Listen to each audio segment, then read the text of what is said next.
Question 5. We're still on part 1 of our Beginning Python series. Let's crack straight into this one. Write a program that will ask the user's age and then outputs a statement saying your age is something, something, something. In the year 2020, you will be something, something old. Oh, goodness. This resource is old, isn't it? We're currently in the beginning of 2021, and so this is well into the past. This is so far into the past that they think the future is actually still in our past. Let's change that to 2050. 2050, why not? In the year 2050, you will be however many years old. Right. How do we get input from the user? We need to get a variable to put our input in. Oh, you probably can't see that. Let me make that bigger for you. Get a variable, call it age. You can call it whatever you like here. There are some rules on naming variables, but you should be getting up to the point of naming your variables something sensible by this point. Age, fine.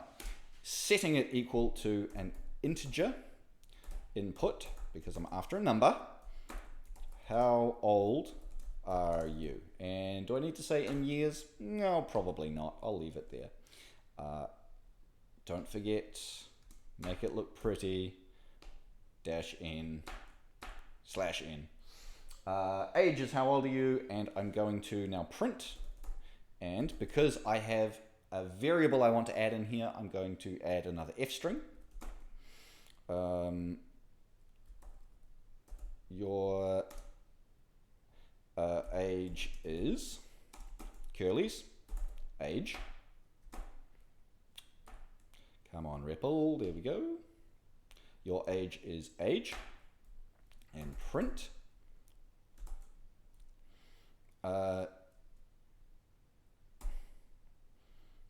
Do we need to figure out when this person was born?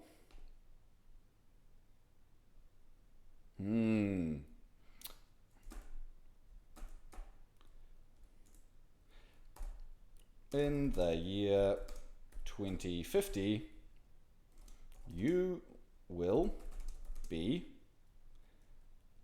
how are we going to figure this out? We are going to figure this out by taking... we're currently in 2021.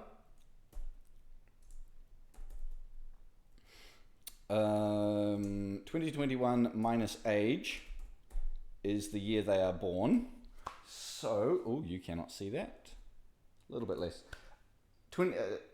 The year they were born is 2021 minus age. So in order to get to 2050, I need to take that year, or that difference, the year they're born, off 2050. So I need to find out the year they're born. I can do that by going 2021 minus age.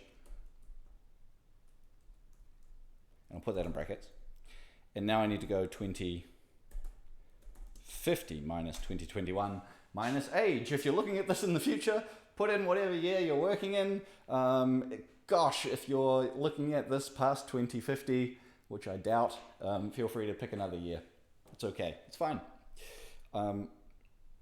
Let's run it. Unexpected end of line while scanning. Why?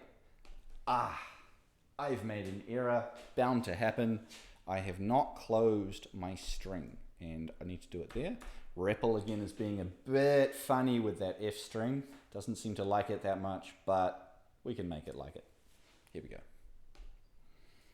How old am I? I am, well, why not? Give the game away. I'm currently 28. Your age is 28. In the year 2050, you will be 57. Wow, scary thought. Okay. And hopefully by then, New Zealand is predator free. Who knows? Make that a capital I, just because that's a bugbear. Yeah, that looks much nicer. And by gosh, how easy was that with F strings?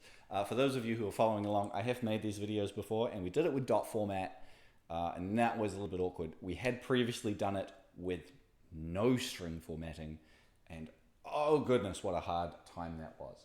These F strings, cannot rate them highly enough. Yeah, they might look a little bit awkward when you first see them, but they are actually really easy to read. Particularly think of this line here. your age is, and insert age here. That's what that's saying with the curly brackets.